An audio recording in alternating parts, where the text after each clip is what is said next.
This video was made possible by Honey. Stick around to learn how you can save money when you shop online. As the Union struggle to take control in the East continued, elsewhere, the war raged on.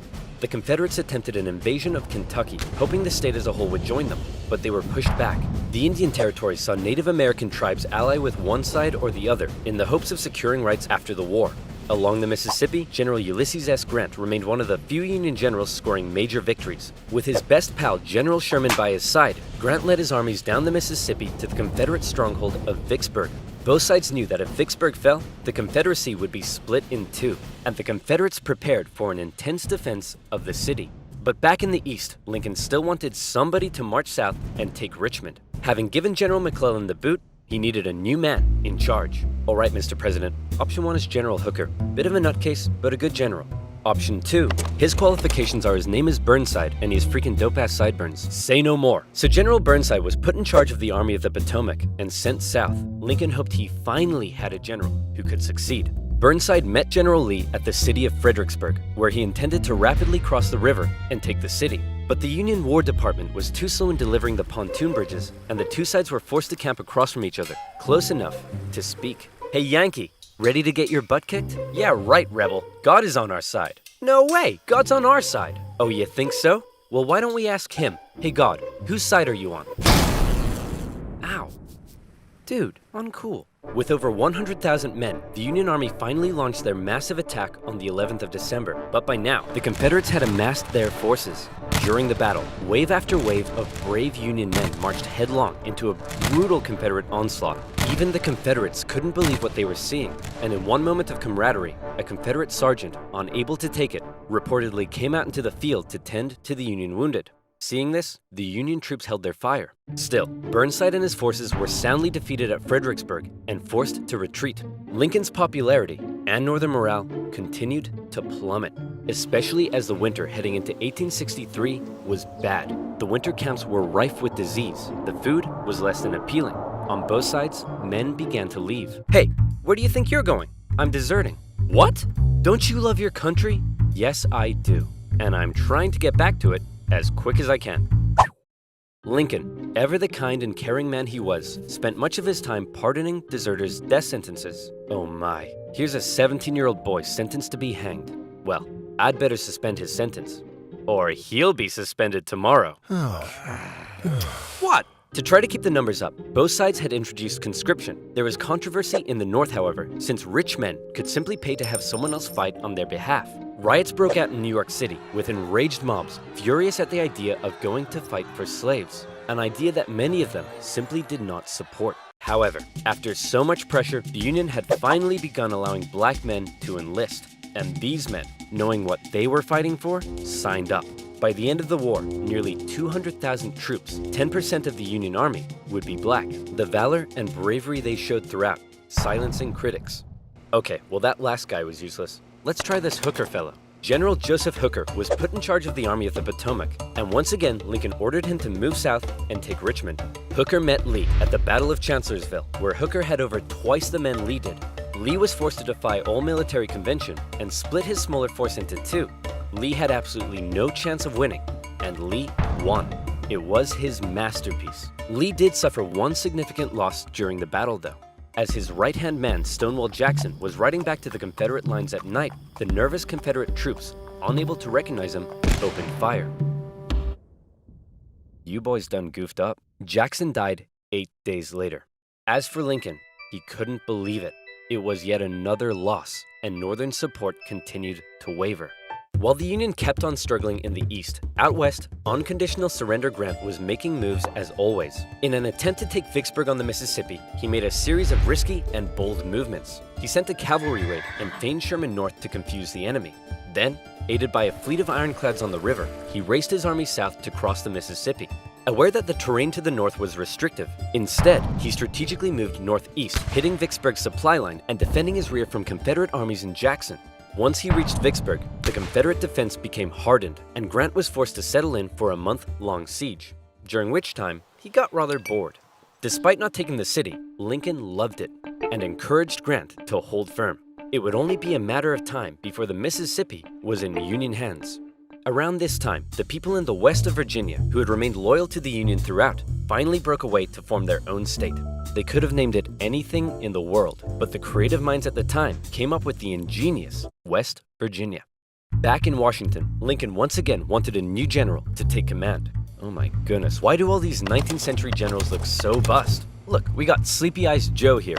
That's Princess Leia with a mustache. E.T. phoned the doctor. Fine, why don't we give Snapping Turtle McGee here a shot? So General Snapping Turtle McGee was put in charge of the Army of the Potomac, and it was a crucial time for the Union, because once again, the Confederates decided to go on the attack. So far, they had done exceedingly well militarily, but as the war kept going, the Confederate economy was crumbling. Riots broke out in the streets of Richmond as the price of bread skyrocketed. Supplies were dwindling. Jefferson Davis wanted to send men west to rescue Vicksburg, but General Lee knew the longer the war lasted, the worse their chances got. And he still hoped if he could just threaten D.C., the already demoralized North would surrender. So in June 1863, with the momentum behind him, General Lee once again entered the North, fighting his way through Maryland and into Pennsylvania.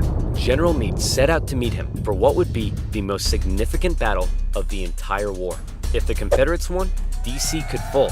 If the Union won, it would be a turning point, as the Confederates would run out of steam, and the small town that was to get caught up in the crossfire of the largest battle in American history was Gettysburg, Pennsylvania. On June 1st, units from each army encountered one another and skirmished through the town itself. The townspeople were forced to take refuge, except for one man who reportedly ran outside for a strange reason. "Joseph, what are you doing?" "I'm not gonna let them take my beans." "How many times do I have to tell you, they're not here for your beans?" By the second day, over 100,000 men stretched for miles across the battlefield. Lee took the initiative, deciding to hit the enemy's flanks, and he came very close to breaking through the Union's disorganized left. But Union Colonel Joshua Chamberlain ordered a desperate bayonet charge, smashing into the Confederates and forcing them back. The Union forces held across the line. On the final day, Lee believed the Union Army had fortified its flanks, so he decided to finish them off with one massive central assault. The Confederates rushed at the Union lines during General Pickett's charge, and this time, it was the Union's turn to unleash hell. Meade had correctly guessed Lee's strategy, and the Confederates were decimated, forced to turn and flee.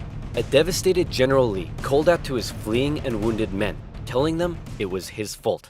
And after holding for a counterattack that never came, he ordered a retreat back into Virginia. The North had just managed to score a massive victory, and one they desperately needed. And if that wasn't enough, in the West, after a month-long siege, Vicksburg finally fell. The North now held the Mississippi, and better yet, it was the 4th of July. With control of the Mississippi, Union forces moved into Arkansas and Tennessee. Tennessee in particular saw heavy fighting, with Union General Rosecrans masterfully pushing Braxton Bragg's Army of the Tennessee out of Tennessee. He suffered a major setback, however, at the bloody Battle of Chickamauga and ended up under a Confederate siege at Chattanooga. At one point during the siege, a temporary truce was declared so that wounded men could be recovered. And often in the Civil War, during these small truces, men from both sides would meet in the middle to trade things like tobacco, coffee, and maybe even honey.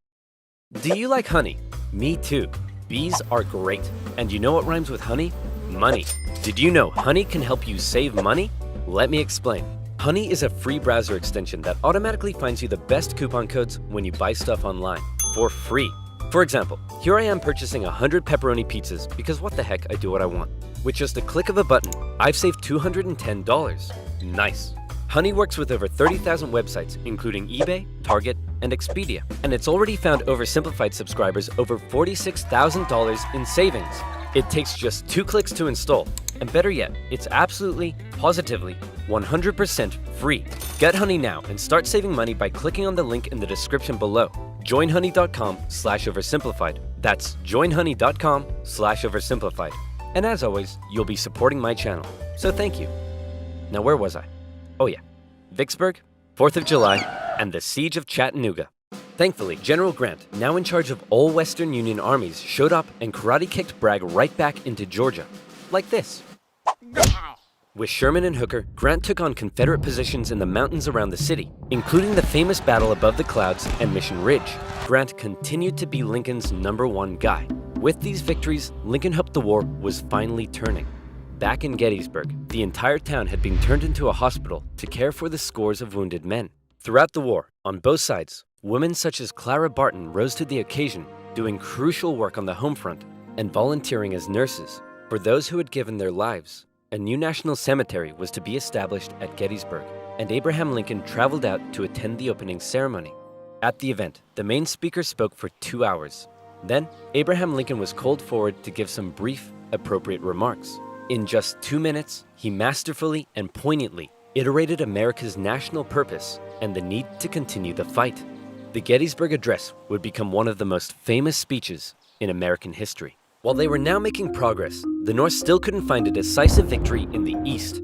And that was bad news for Lincoln, because his presidency was now in its 4th year. In 1864, there was an election coming. The Confederates knew this too, and with little hope left of being able to threaten the North militarily, they believed their last shot at victory may be in the election, since Lincoln, emancipation, and the war itself weren't exactly popular. People in the North were sick of war and wanted to put it behind them. Robert E. Lee hoped that if he could just hold out and continue to inflict more defeats, the people of the North would vote Lincoln out and replace him with a Southern sympathizer who may be willing to negotiate.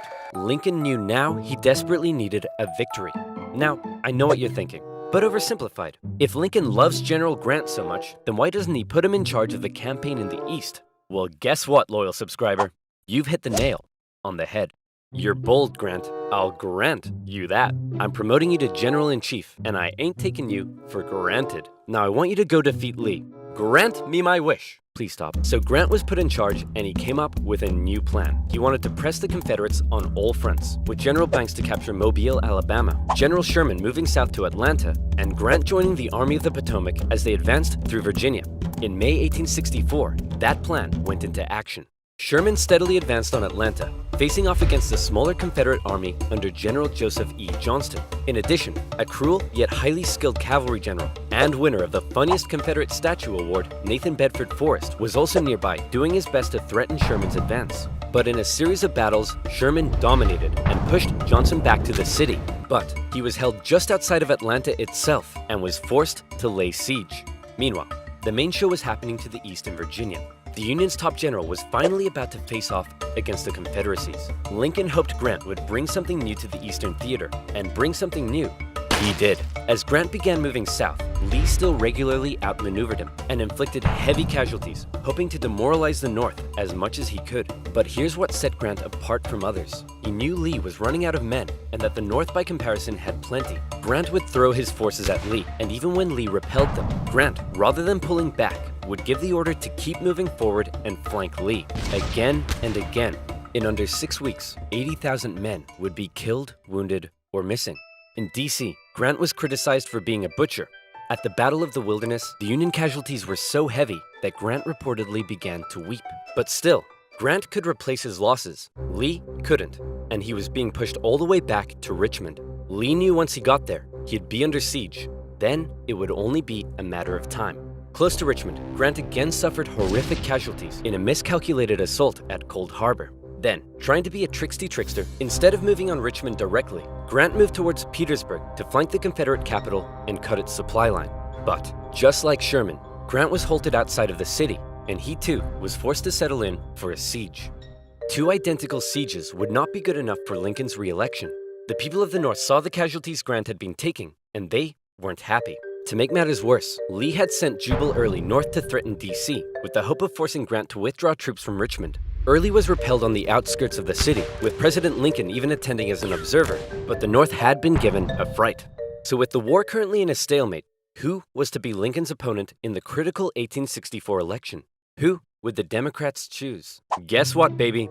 I'm back. That's right.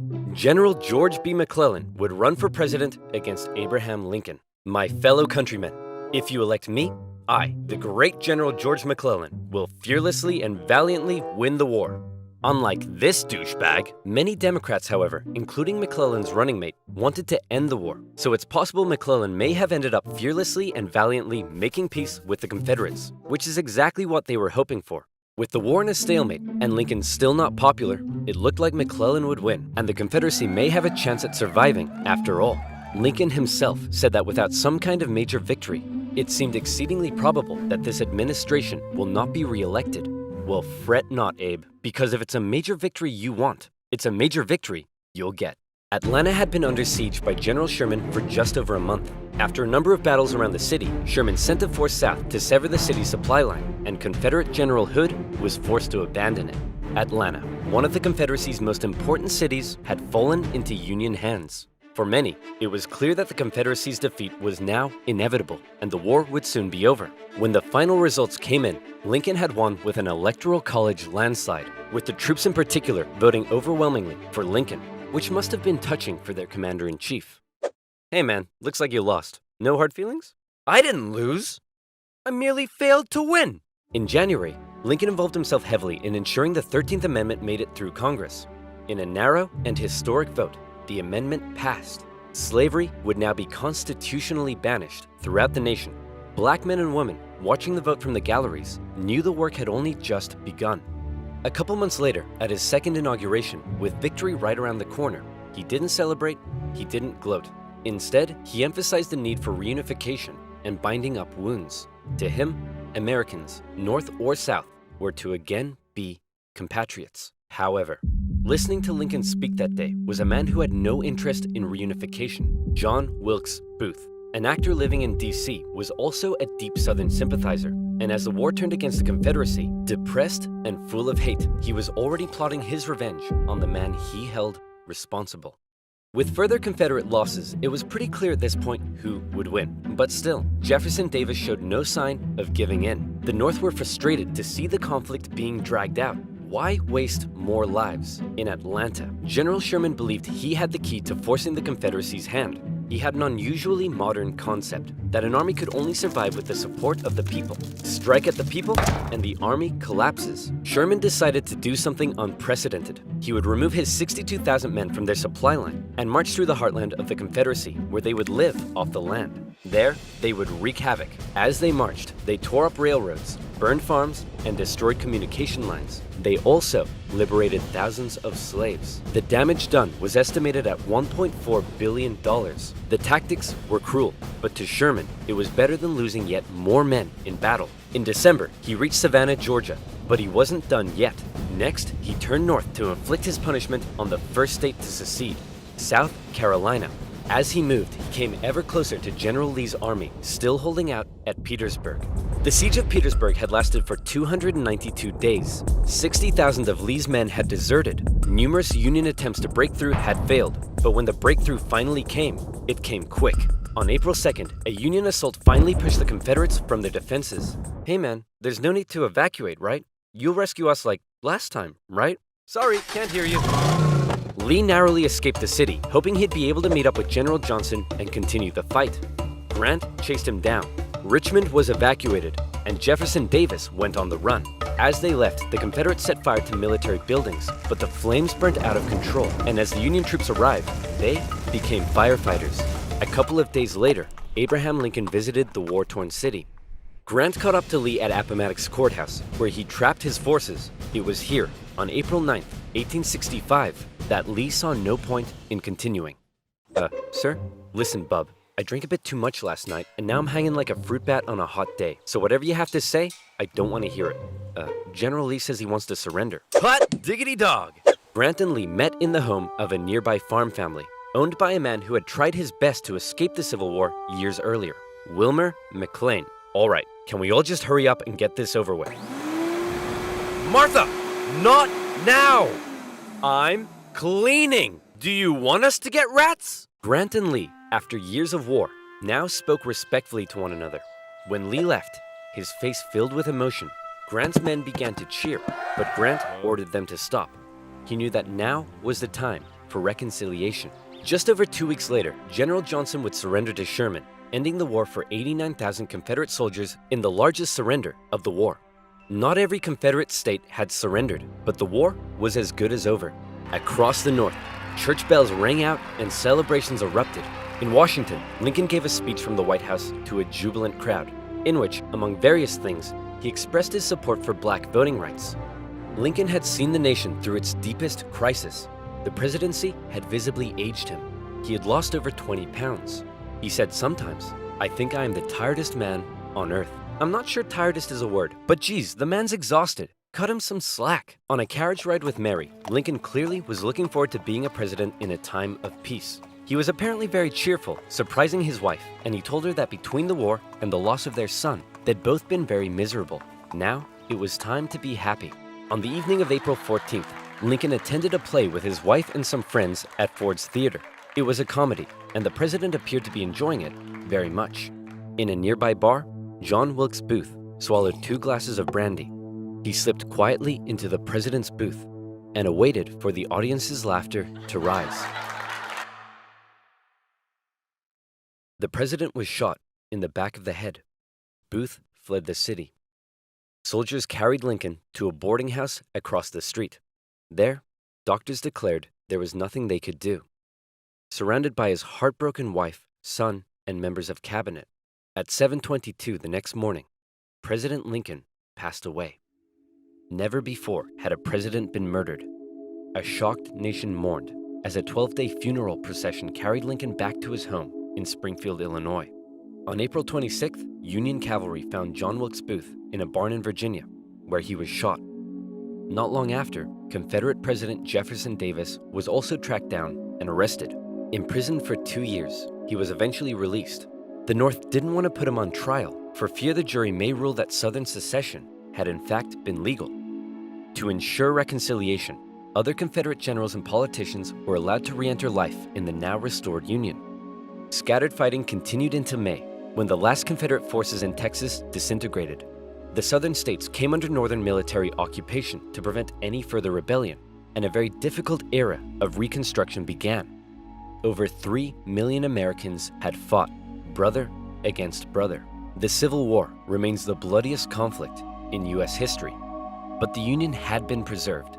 You could say the real winners were those who were to never again be slaves. Further amendments passed by Congress gave Black individuals the right to citizenship and to vote. Significant progress had been made. However, entering into the 20th century, it was clear the fight for equality would continue. In modern America, the man who fought to preserve the nation and never gave up in the darkest of times stands as a symbol of honesty, empathy, humility, perseverance, and courage. A continuous reminder of what has forged America and what it should ever strive to be.